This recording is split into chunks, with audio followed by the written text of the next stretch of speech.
नौजवानों, ये कौन थे मीर जाफर और मीर सादिक? मैं फिर से बता दूं, मीर जाफर जो मुसलमानों का, मुगलों का गवर्नर सिराजुद्दौला था, उसका सिपहसालार था, कमांडर इन चीफ था। उसने अंग्रेजों के साथ मिलके गद्दारी की सिराजुद्दौला से, मुसलमानों से। बंगाल जो मुगलों का सबसे अमीर सूबा था, वो सूबे को मीर जाफर की वजह से अंग्रेजों के गुलामी में गया, और उसी जो सबसे अमीर सूबा था वहां कहत पड़े। इमरान इस्माइल साहब, सीधी सीधी कॉनोटेशन जो है आपने पाकिस्तान के मुसल्लह अफवाज के सरबराह के ऊपर रखी है, ये जो आपने इस्तिलाह यूज़ की मीर जाफर की, ये कोई एविडेंस है आपके पास इस चीज़ का, या ये सिर्फ क्योंकि आप नौजवानों को इस वक्त पीटीआई के इंस्पायर कर रहे हैं? इमरान खान साहब वो जो कह रहे हैं ब्लाइंडली लोग उसको फॉलो कर रहे हैं। इतने अहम तरीन इदारे के सरबराह की आपने मीर जाफर की जो मिसाल दी है, इसका कोई एविडेंस है आपके पास? ये मेरा ख्याल है कि ये बिल्कुल गलत चीज़ है ये कहना कि हमने आर्मी चीफ को मीर जाफ़र कहा है। अगर ये बात करनी होती तो इमरान खान साहब नवाज़ शरीफ की तरह 14 बार नाम ले चुके होते। कम से कम नवाज़ शरीफ से तो ज़्यादा दिले रहे हैं इमरान खान साहब बात करने के लिए। हर मीटिंग में, हर जगह इमरान खान साहब, प्राइवेट मीटिंग्स में भी वो ये कहते हैं कि मेरी एग्जिस्टेंस इतनी इम्पॉर्टेंट नहीं है जितनी पाकिस्तान की आर्मी इस मुल्क की बका के लिए उनकी एग्जिस्टेंस जो है वो इम्पॉर्टेंट है। हमें क्या शर्म है नाम लेने में? हम भी नाम ले देंगे, हम तो वैसे ही किनारे लगे हुए और लग जाएंगे किनारे, क्या होना। तो ये बात ना करें। हमने बिल्कुल कतई हमने अपनी आर्मी का, अपने इदारों का हमने हमेशा लिहाज रखा है, हमने हमेशा इज़्ज़त की है और करेंगे, और यही हमारी टीचिंग्स रही हैं पिछले 25-30 साल से जो मैं खान साहब के साथ एफिलिएटेड हूँ। हमने कभी अप्रिशिएट नहीं किया कि अपोजिशन जब नाम लेती रही, बाजवा साहब का नाम ले लेकिन नवाज शरीफ ने क्या नहीं कहा, मरियम नवाज़ ने क्या नहीं कहा, वो आजकल भी क्या फैज़ साहब को क्या क्या नहीं कह रही हैं, वो ये सब आपके सामने है। डिस्कस वो करें जो हुआ है या जो हो रहा है। आप अजम्पशन पे डिस्कस ना करें। हमने बिल्कुल कतई नहीं कहा। मैं आपको ये वेमेंटली कह रहा हूँ कि खान साहब का ना इशारा उस तरफ था, ना वो ये कहना चाह रहे हैं, और जिस दिन उन्होंने कोई ऐसी बात कहनी होगी तो किसी से ढकी छुपी नहीं होगी। You know him, he is a blunt man, वो कह देंगे उसको। इमरान साहब, यानी चांस है कि, क्योंकि देखें इमरान खान साहब जो है ना वो एक चीज़ के तो माहिर हैं कि जो बयानिया उनका है इस वक्त उनके मुकाबले में किसी का बयानिया नहीं है। ये तो मैं एडमिट करता हूँ। पॉलिटिकली वो सारी चीज़ें जो उनकी 3.5 साल की गवर्नेंस की थी वो बहुत पीछे रह गई हैं। मतलब अगर उनकी परफॉर्मेंस मैं कह रहा हूँ माइनस में भी होती, तब भी वो जो बयानिया उन्होंने बना दिया गद्दारी का, अमरीकी साजिश का, उसको ग्रेजुअली ऊपर लेके जा रहे हैं। तो खदशा ये है कि अब वो इस स्टेज तक तो आ गए हैं कि उन्होंने बता दिया। पहले वो मीर जाफर, मीर सादिक, शहबाज शरीफ वगैरह कहते रहते, कल उन्होंने बड़े खुलेआम ये कहा कि मीर जाफर जो था वो आर्मी चीफ था सिराजुद्दौला की आर्मी का, और उसने अंग्रेज़ों के साथ मिलकर साजिश की। तो आप जब इतना मीर जाफर को वैसे ही डिस्कस कर चुके हैं, उसके बाद आप जब ये बात कर रहे हैं, तो अभी भी आप समझते हैं कि इशारा अफवाज पाकिस्तान की तरफ नहीं है? एम आई राइट? कतई नहीं है। मैं बिल्कुल आपसे ये बात कर रहा हूँ, कतई नहीं है। और इमरान खान साहब को आप भी उतना ही जानते हैं जितना मैं जानता हूँ। वो उन्होंने जब जिस दिन ये बात करनी होगी या ऐसी कोई चीज़ फील करेंगे तो वो खुल के कहेंगे। So don't take it otherwise कि कोई ऐसी चीज़ है। और जो इकॉनमी की आपने बात की, अपने प्रीएम्ट में भी आपने कहा, मैं 2 मिनट आपसे चाहूँगा थोड़ा सा कंपैरेटिव आपको मैं बता दूँ कि 2018 वर्सेस 2022 एक्सपोर्ट्स जो थी 30% इंक्रीज़ की हमने। 24.7 बिलियन थी 18 में, और 22 में जब हमने छोड़ा है तो 32 बिलियन थी। रेमिटेंसेस जो है वो 60% हमने इंक्रीज़ की। 19.6 बिलियन थी 18 में, और हमने 31.3 बिलियन पर छोड़ा। इंपोर्ट्स जो थी वो 28% इंक्रीज़ हुई ड्यू टू कमोडिटी की वजह से। ठीक है। करंट अकाउंट बैलेंस डेफिसिट जो था वो 19.2 बिलियन था, और हमने 15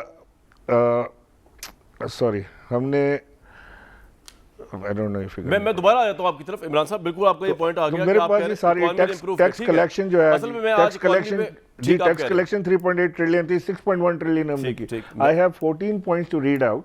आपके प्रोग्राम में टाइम इतना नहीं होगा, मैं I can send it to you. आपके साथ एक और प्रोग्राम जो ये कहते हैं ना जी पीटीआई की हुकूमत ने जी इस पे कौन, इसकी वजह ये है कि आज मौजूद इसके ऊपर मिथ है जो ये कहते हैं ना, आप भी समझते हैं मिथ है। चले, इकोनॉमी तबाह कर दी, नहीं की, बहुत बेहतर की, इंप्रूव की। पाकिस्तान जहां था उससे बहुत आगे लेके। सर, आपका पॉइंट आ गया। मैं इस पे आपसे डिबेट इसलिए नहीं कर रहा कि आज का मौजूद नहीं है, तो मेरी इस तैयारी बिल्कुल भी नहीं इकोनॉमिक्स पे। आप जो बोलेंगे वो एक तरफा ही जाएगा, चला भी गया। मोहसिन राजा साहब, ऐसे एक बात है कि इमरान इस्माइल साहब से तो मैं पूछ सकता हूँ, और बुखारी साहब, कि भाई आप क्या कर रहे हैं, लेकिन मैं हैरानगी ये है कि शहबाज शरीफ साहब ने आज जो बयान दिया है, आप लोगों को तो ये बात करनी नहीं चाहिए, क्योंकि सबसे पहले फौज के सरबराह के ऊपर पेशावर के कोर कमांडर के ऊपर जिस तरह की जंग का आगाज गुजरावाला के जलसे से आप लोगों ने किया, तो आप लोगों ने तो ये स्टेज सेट की है, यानी कि आपने ये आगाज कर दिया पाकिस्तान की मौजूदा सियासत के अंदर कि फौज के सरबराह को जो है इस तरह पोलिटिसाइज किया जाए, उस वक्त की DGI को कंट्रोवर्शियल किया जाए।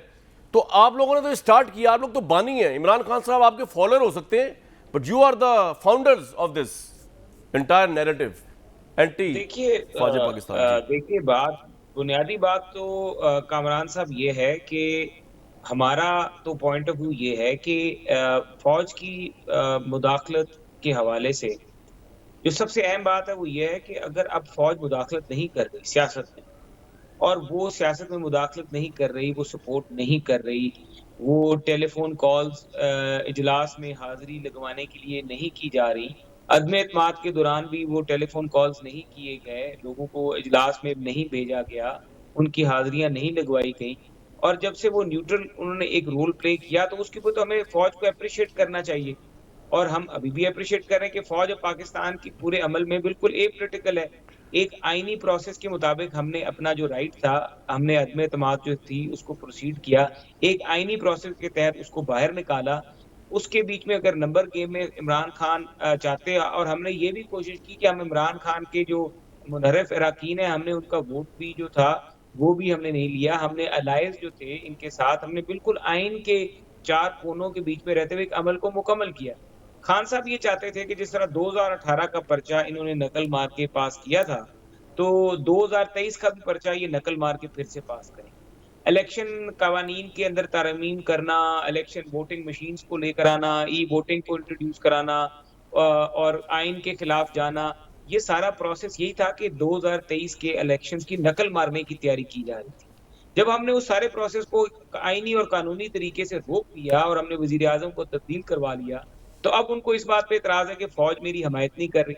तो ये कहाँ पे लिखा है, कौन से आइन में लिखा है कि जो फौज है वो सियासत में मुदाखलत करे? उसका कहाँ पे उसका रोल बनता है? अब खान साहब ये चाहते हैं कि वो न्यूट्रल ना रहे, वो खान साहब को सपोर्ट करें। सर, बात ये है कि मैं आपकी बात से एग्री करता हूं कि फौज अब मुदाखलत नहीं कर रही और फौज आइन के साथ खड़ी हुई है, लेकिन अभी कल शहबाज शरीफ साहब के साथ जो कुछ सीनियर जर्नलिस्ट की जो हुई वो टॉक हुई, उसमें हमारे बड़े ज़बरदस्त जर्नलिस्ट हैं और नुक्ता नज़र के जो मेज़बान हैं अजमल जामी साहब, उन्होंने बड़ा पर्टिनेंट सवाल पूछा शहबाज शरीफ साहब से। उन्होंने कहा कि मरियम नवाज साहिबा ने अपने हालिया जलसे में बज़ाहिर एक सर्विंग कमांडर को, कोर कमांडर को हद तनकीद बनाया है, क्या ये उनकी ज़ाती राय या पार्टी पॉलिसी? तो जामी साहब के सवाल के जवाब में शहबाज शरीफ साहब यही कहने में मजबूर हो गए, मैं कोट कर देता हूँ जो शहबाज शरीफ साहब ने कहा कि मरियम लीडर हैं, बेटी हैं, शोला बयानी में बात हो जाती है, सीरियस ना लिया करें। मेरा नहीं ख्याल उनके किसी जुमले का मकसद किसी अफसर पर तनकीद करना हो। तो कहने का मतलब ये कि हर एक के पास तोजी है। बात करने के बाद अब आप अगर पेशावर के कोर कमांडर को भी कॉन्ट्रोवर्शियल करने की कोशिश करेंगे, ये भी गलत है। मतलब अब वो आपको क्या कह रहे हैं? मतलब वो तो DGI भी नहीं रहे, अब तो इमरान खान भी नहीं रहे, तो फिर क्या लॉजिक बनती है? सुनवाएं जी, जो मरियम नवाज साहिबा ने जनरल फैज साहब के मुतालिक बात की, वो भी तो गलत है ना, वो भी तो कंडेमेबल है। सुनवा दें जरा। हम जानते हैं तुम्हारी आंखें और तुम्हारा कान नहीं था, वो तुम्हारे हाथ था जिनसे तुम अपने सियासी मुखालिफिन की गर्दनें दबोचते थे। एक तकर्री क्या हुई, इसकी आंखें भी गईं, इसके कान भी गए, ये गूंगा भी हो गया, अंधा भी हो गया, बहरा भी हो गया। वो आंखें और कान नहीं थे, वो बैसाखियां थी जिस पर इसकी हुकूमत खड़ी थी। वो शख्स जिससे ये बेफैज हुआ तो धड़ाम से हुकूमत जमीन पे आकर गिर गई। ये भी टोटल काबिल मुज़म्मत है। मोहसिन राजा साहब, आप मुज़म्मत करेंगे इसकी? देखिए, जहाँ तक फैज साहब का सवाल है और शहबाज साहब का आपने बताया, देखें मैं आपको जहाँ तक एक राय बनी हुई थी हमारा उस बात पे कि उन्होंने ये किया या उन्होंने ये किया, हम एक सीधी सी बात करते हैं जो पार्लियामेंट में लोग बैठे हैं। हम कहते हैं कि आईनी प्रोसेस के मुताबिक एक हमने अमल किया है, और उस अमल के बीच में अगर, और ये देखिए ये कुछ वाकयात इस तरह हुए भी। आप मुझे ये बताइए कि आखिरी कानून जो पास किया गया 19 तारीख को इलेक्शन तरामीम का, उसके बाद हमारे पाकिस्तान की, सर मुझे एक बात बताएं, जब ये जो आइन, ये जब एक्सटेंशन हुई थी आर्मी चीफ की जो करारदाद थी जिसके अंदर और भी बड़ी चीज़ें तरमीम हुई थी, वो आप तो उसके खिलाफ थे सारे, आपको किसने फोर्स किया था कि आप वहाँ पे जाके खड़े होकर तो वोट दें?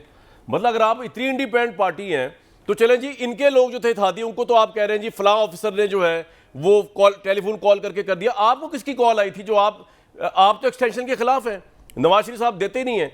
तो सर हमें अपने अपने, मुझे भी और आप सबको गिरबानों में झांकना चाहिए ना कि अपनी सियासत की आग में इदारों को ना जलाएं। रांझा साहब, जो जी, एक्सटेंशन का मामला था वो तो कानून का मामला था, लेकिन अगर मुझसे आप असूली बात पूछें जी तो मैं हमारी पार्टी का एक अपनी राय थी और ये फैसला हुकूमत का था कि एक्सटेंशन देनी है, और सुप्रीम कोर्ट में चले गए। सर आपका ये पॉइंट आ गया।